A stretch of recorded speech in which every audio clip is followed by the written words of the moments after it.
इंद्रो में वीर्यं शिवामां परिविशन्तु आपः। हमारे शरीर में ऊष्मा, ऊर्जा, मेधा, दृष्टि, व्याधि क्षमत्व शक्ति, पाचन शक्ति, बलवर्धक, उत्साह, आयु, आरोग्य स्रोत अग्नि देवता हमेशा विराजमान रहें। हमारे पंच प्राणों को वायु देवता धारण करें।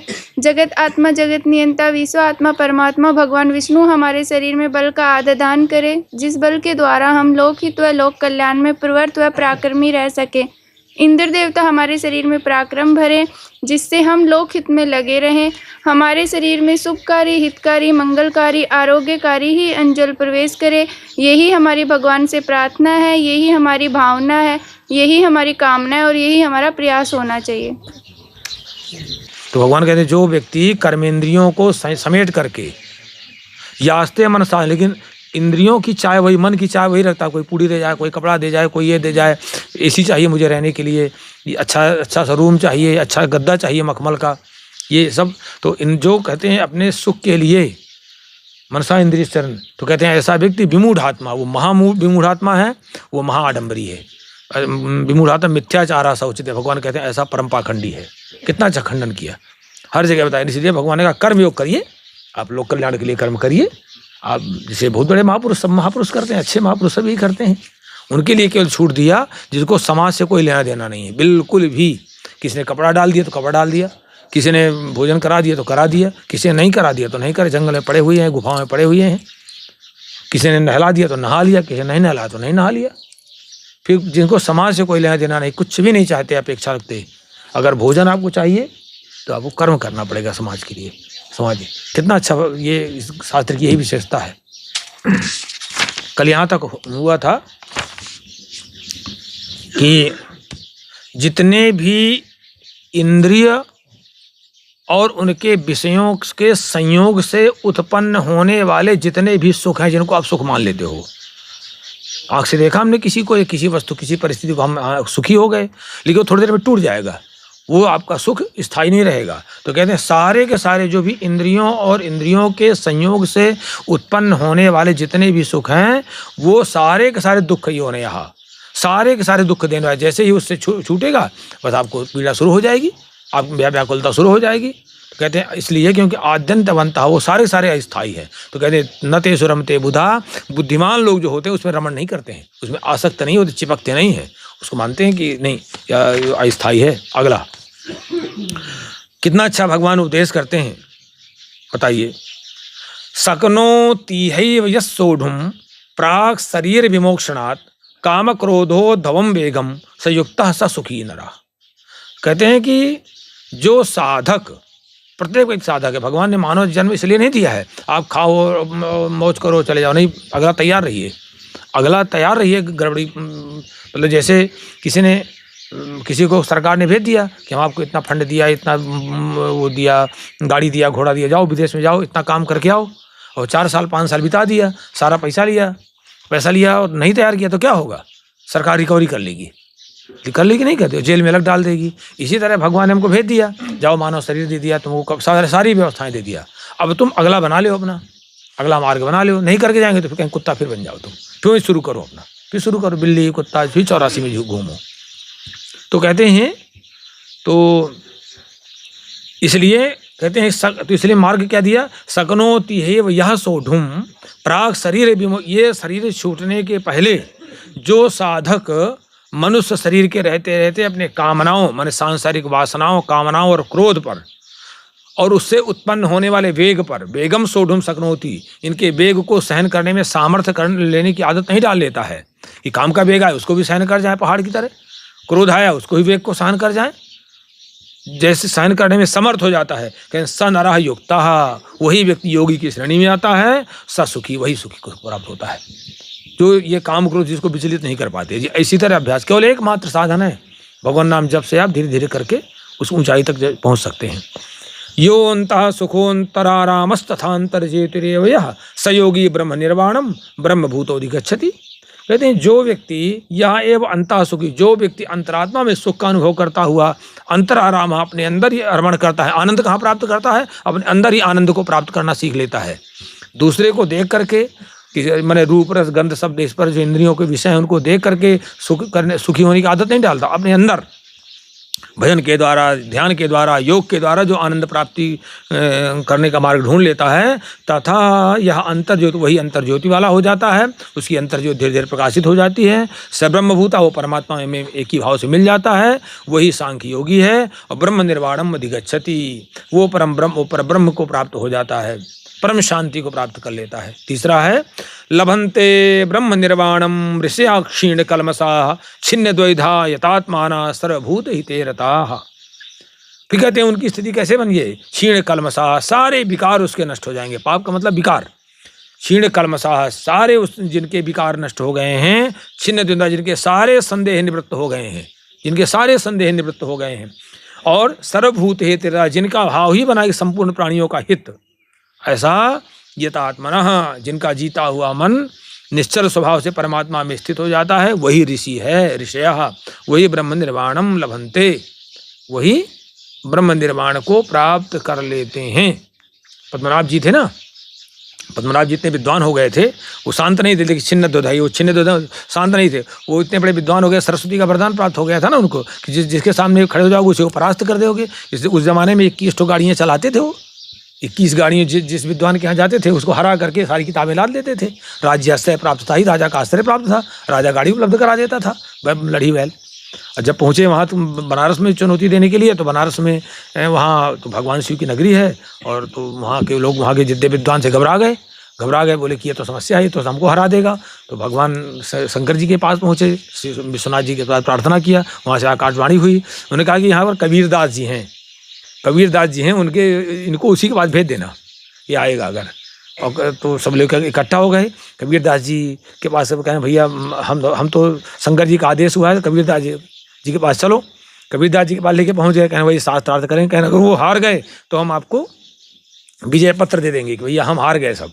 तो कबीरदास जी के पास पहुँचे। कबीरदास जी ने कहा मेरे पास क्यों आ गए? मसी कागज छुए नहीं, कलम मैं तो कहे न पढ़ व्यक्ति हूँ, केवल मैं तो कागज कलम नहीं, मैं क्या तुमसे शास्त्रार्थ कर पाऊंगा?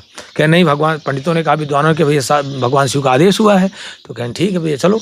तो शास्त्रार्थ में नियम होता है कि जिसके पास गया पहले वही शास्त्रार्थ शुरू करेगा। तो पद्मनाभ जी बोले कि तुम शास्त्रार्थ शुरू करो। कहन भैया मेरा तो सब चकाचक है, मुझे तो रामानंद जी ने, गुरु जी ने 2 अक्षर बता दिए हैं, उसे मेरा चकाचक है, मेरे सारे संदेह निवृत्त हैं। तुम्हारा संदेह निवृत्त न हो, तुम पूछो, तुम्हें क्या है? कहें नहीं, कहें तू ही पूछो। शास्त्रार्थ शुरू हुआ। तो इसके बाद वो संध्योपासन का समय हो गया। तो पद्मनाभ जी गए तो एक पेड़ के नीचे बैठ गए। पेड़ के नीचे बैठ करके संध्या करने लगे। तो देखते क्या है, भगवान की माया। शंकर जी ने दिखाया कि वो पीपल का वृक्ष था, वहाँ सारे में प्रेत निवास कर रहे थे वहाँ। तो एक डाल खाली थी, तो एक प्रेत आया, दूसरे को भगाना शुरू किया, उस डाली में बैठने लगा। दूसरे ने कहा कि इसमें न बैठो, इसमें न बैठो। कहीं ये क्यों खाली है?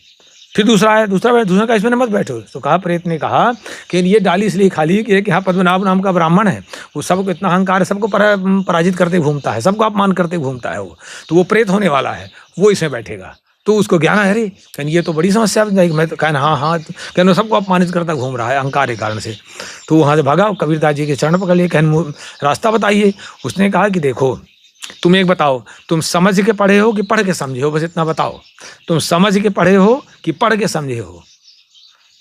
कह समझ ही नहीं पाए उसका उत्तर। कहने तुम समझ के, मैंने वास्तविक तत्व क्या है, अंत में कहाँ जाना है आपको? समझ के पढ़े हो कि पढ़ के समझ रहे हो? नहीं उत्तर दे पाए। कहें भाई मेरा तो 2 अक्षर में शांत चकाचक है रामा में। कहें तुम्हारा नहीं, तुम जाओ। वहीं से उसने परित्याग कर दिया। तो कबीरदास जी दीक्षा ले लिया, वहीं से जगह। तो वही है छिन्न द्वैधा। कहते हैं जिसका चित्त जो है शांत हो जाता है, संदेह सारे निवृत्त हो जाते हैं। लभन्ते ब्रह्म निर्वाणम ऋषिया क्षीण कल्मषाः छिन्न द्वैधा यतात्मानः सर्वभूत हिते रताः। ऐसा व्यक्ति जिनके सारे विकार नष्ट हो जाते हैं, क्षीण कल्मषाः छिन्न द्वैधा, जिनको संशय रहित हो जाते हैं, फिर ऐसे व्यक्ति शांत ब्रह्म को प्राप्त कर लेते हैं। फिर कहते हैं क्या होता है? काम क्रोध वियुक्तानाम यतीनाम यत चेतसाम अभितो ब्रह्म निर्वाणम वर्तते वेतात्मनाम। कहते हैं काम क्रोध वियुक्ता नाम, पहले कामनाएं और क्रोध, क्योंकि जैसे ही क्रोध का बाप क्या नाम? क्रोध के बाप क्या नाम है? काम। और काम के बाप क्या नाम? रजोगुण। काम क्रोध दोनों के बाबा है वो रजोगुण। तो काम क्रोध वियुक्ता नाम काम और क्रोध से रहित होकर के, यत चेत साम, काम और क्रोध, जो काम मतलब जैसे तुमको पढ़ाई नहीं आती या नहीं पढ़ते हो तो डांटेंगे, तो वो हमने अंदर से, सच में अंदर से क्रोध नहीं किया हमने, केवल तुमको डांटने के लिए नहीं करेंगे तो समस्या पैदा हो जाएगी ना। अंदर से क्रोध कर लेंगे तो हमारा नुकसान हो जाएगा। तो काम क्रोध वियुक्ता नाम, काम और क्रोध से रहित, यत चेतसाम, जिन्होंने अपने चित्त को जीत लिया है, साहित्याचार्य।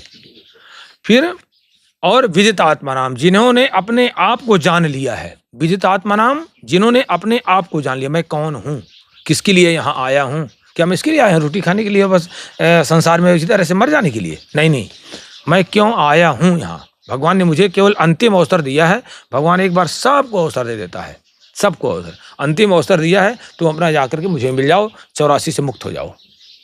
84 की बड़ी अच्छी व्याख्या है। ये लोग कहते हैं 84 लाख क्यों नहीं, 8 4 को जोड़ो 12 हो गया ना, और 2 1 और 3 12 3 हो गया ना, तो वहाँ से त्रिगुण से मुक्त हो जाओ आप। ये भाव, रजोगुण तमोगुण सतोगुण से ऊपर हो जाओ, वात पित्त कफ से ऊपर हो जाओ, सीधे भगवान में मिल जाओ। ये है इसका दर्शन 84 का। तो जिन्होंने अपने आप को समझ लिया है, विदित आत्मा नाम, यति नाम, ऐसे जो ज्ञानी पुरुष हैं, योगी लोग हैं, अभितः मन चारों ओर से, सब ओर से ब्रह्म निर्वाणम बढ़ते, सब जगह से परमात्मा ही परमात्मा उसको दिखाई पड़ता है, सब जगह उस पर, सब में परमात्मा देखता है वो। अब कहते हैं कि कैसे आप इस मार्ग में कैसे जाएंगे, बहुत अच्छा हुआ है बताते, बड़ा सहज और सरल। देखिएगा, स्पर्शान कृत्वा बहिर्बाह्यां चक्षुश्चैवाभ्यंतरे भ्रुवौ प्राणापानौ समौ कृत्वा नासाभ्यंतर चारणौ येतेन्द्रिय मनोबुद्धिर मुनिर्मोक्ष परायणा विगतेच्छा भयक्रोधो जिस सदा मुक्त एव सः। कहते हैं कि क्या करना है, बाह्यान स्पर्शान बहि एव कृत्वा, जो आपका दिमाग, जो आपका मन, जो आपकी इंद्रियां कहाँ भाग रही हैं, विषय भोगों में। ये अच्छा है, ये हमारे पास हो जाने चाहिए। विषय भोगों में भाग रही हैं, आपको सांसारिक विषयों की ओर जा रही हैं, उस अपने चिंतन को वो ठीक कर लीजिए आप। उसके चिंतन का एक मार्ग है, जब करना शुरू कर देते चिंतन बिल्कुल निर्मल होने लगेगा। तो बाहर के विषय भोगों को त्याग करके उनके चिंतन न करते, और चक्षु भ्रुवंतरे, चक्षु माने नेत्रों को भ्रुकुटी के बीच में रख करके नासाभ्यंतर चारों, नासिका के बीच में जो विचरण कर रही आपकी श्वास है, उसी को विपस्सना में, बौद्ध में वो आनापान कहते हैं, उसको आनापान, पूरा आनापान वो वहीं से सिखाते हैं। जब विपस्सना शुरू होती है तो वहीं सिखाते हैं आनापान। बैठ जाइए, सांस पर ध्यान रखिए, वो पूरा गीता में है, ठीक है। तो नासाभ्यंतर चारणों, कह नासिका में विचरण करने वाले प्राण को और अपान वायु को समौ कृत्वा, सम करके, ये तेन्द्रिय मनोबुद्धि, इंद्रियां मन और बुद्धि को जीत करके, जो मोक्ष करायण मुनि है, उन्हें भगवान के मनन में चिंतनशील व्यक्ति है, विगते इच्छा भय क्रोध, इच्छा भय क्रोध से रहित होकर के यह हो गया है, स सदा मुक्त है, अपने आप मुक्त हो जाता है। ऐसा व्यक्ति ही मुक्त है। बहुत अच्छा उपाय, धीरे धीरे बढ़ते चले जाइए, धीरे धीरे बढ़ते चले जाइए। पहले जो है श्वास पर ध्यान रखना शुरू करिए, भ्रुकुटी के मध्य में ध्यान रखना शुरू करिए, जब करते जाइए। आपके सामने रील चलनी चाहिए, जो आप जब कर रहे हो उस पर ध्यान चलनी चाहिए। ऐसे ऐसे ऐसे करके अभ्यास बढ़ता है। हम लोग इसे तो अभ्यास करते हैं। भोक्तारम यज्ञ तपसाम सर्वलोक महेश्वरम सुहृदम सर्वभूतानाम ज्ञात्वा माम शांति रक्षति। क्या बात है। कहते हैं व्यक्ति शांति को कैसे प्राप्त कर लेता है, कैसे, माम यज्ञ तपसाम भोक्तारम, सभी प्रकार के जो हितकर लोक कल्याणकारी कार्य हैं। यज्ञ का मतलब सभी प्रकार के जितने भी लोक कल्याणकारी कार्य हैं, वो गलत काम को नहीं भोगता। उसे स्वयं कहता है जितने भी आप लोक कल्याणकारी कार्य करेंगे परोपकार में, उसको भोग करता है, वो सीधे कहता है। और तपस्या, दूसरे के हित के लिए कष्ट, माने परोपकार के लिए कष्ट सहन करने का नाम तपस्या है। जैसे वाणी का तप पढ़िए, वहाँ पर वाणी का तप, सबको गीता पढ़नी चाहिए। वाणी का तप क्या है, शरीर का तप क्या है, हम लोग अभी ग्रुप में डाले हैं, व्हाट्सएप बना रहे हैं तीनों तपों का। और मन का तप क्या है, उसी में हमको चलते जाना है। तो कहते हैं जितने भी लोक कल्याणकारी कार्य हैं और जितने भी मानसिक, शारीरिक और वाणी के तप हैं, उनका सब उपभोग मैं करता हूँ। उन्हीं को कहते हैं मैं लेता हूँ, बाकी नहीं लेता। होता जो तुम्हें दिखाई पड़ता तुम करते रहो अपना। कहते हैं जहाँ माम यज्ञ तपसाम भोक्तारम, मुझको सभी यज्ञों और तपस्या का भोगने वाला, सर्वलोक महेश्वरम, संपूर्ण संसार का, संपूर्ण जगत का, संपूर्ण ब्रह्मांड का मैं ही एकमात्र स्वामी हूँ। सर्वभूतानाम सुहृदम वाह, बहुत बड़ा वाक्य है। सर्वभूतानाम, सभी प्राणियों का सुहृद हूँ, मैंने स्वार्थ रहित दयालु हूँ मैं, उसमें मेरा कोई स्वार्थ नहीं। मैं कहा था ना उस दिन गीता के व्याख्यान में, भगवान नहीं चाहते कि मुझे तुम आगे जल चढ़ाओ, कुछ नहीं। कहते हैं मैं तो स्वार्थ रहित दयालु हूँ, स्वार्थ रहित दया करता हूँ, कोई मेरा स्वार्थ नहीं, तुम काम करते चले जाओ बस, स्वार्थ रहित दयालु हूँ, सुहृद। ऐसा जो व्यक्ति मुझे समझ लेता है वो शांति मृक्षति, वो शांति को प्राप्त करने लगता है, शांति प्राप्त करता जाता है बस। चलिए, ओम तस्वीर श्रीमद् भगवद गीता ब्रह्म विद्यान योग शास्त्री संवाद कर्म संन्यास योग नाम पर ओम तत्सत हरि ओम तत्सत। अब भगवान यहाँ पर सन्यासी किसे कहते हैं, 6वें अध्याय है, सन्यासी कहते हैं किसे कहते हैं। देखिए, अनाश्रितः कर्म फलम कार्यम कर्म करोति स सन्यासी च योगी च न निराग्रह न चाक्रिया। कहते हैं जो अनाश्रितः कर्म फलम, जो कर्म फल का आश्रय लिए बिना, हम डिवाइड हो जाता है ना दिमाग हमारा, दोनों भाग में बढ़ जाता है ना, जहाँ हम कर्म फल को ध्यान में रख के कर्म करते हैं हमारा दिमाग बढ़ जाता है। आधा सोचेगा इतना फायदा होगा कि ना होगा, फिर काम तो आधा हो जाएगा। अपनी पूरी ऊर्जा लगाइए आप उसमें, पूरी ऊर्जा लगाइए आप। तो कहते हैं अनाश्रितः कर्म फलम, जो कर्म के फल का आश्रय लिए बिना कर्म करता है, लेकिन कर्म कौन सा करेगा, कार्यम, करने योग्य कर्म करेगा। कौन सा, कार्यम माने करने योग्य कर्म करेगा, नहीं कि जो मन चले सो करो, किसी की हत्या करना शुरू कर, सताना शुरू कर दो, किसी को गाली देना शुरू कर दो, ये कर्म के अंतर्गत तो आएगा, लेकिन वो बेकार हुआ, वो सन्यासी के अंतर्गत नहीं आएगा। सन्यास के अंतर्गत कहते हैं कार्यम कर्म करो, करने योग्य कर्म को करता है, शास्त्र विहित कर्म, ब्रह्म मुहूर्त जागिए। कहते हैं सन्यासी, वही सन्यासी है, वही योगी है जो केवल इतना कह देता भैया आग को नहीं छूऊंगा मैं, वो न निराग्रह न चाक्रिया, अकर्मण्य होकर बैठने वाला, दूसरे की रोटी खाने वाला केवल, और अग्नि का स्पर्श न करने वाला, वो सन्यासी नहीं है, न योगी है। जो करने योग्य कर्म को करता है और कर्म फल का आश्रय नहीं लेता है। करते जाइए, अभी थोड़ी कि हम गाय की सेवा करेंगे तो गौ माता, हम अरे उनका तो काम है, हम अपना काम करें, वो अपना काम करेंगे, उससे शांति मिल जाती है, फिर तनाव नहीं होता बिल्कुल।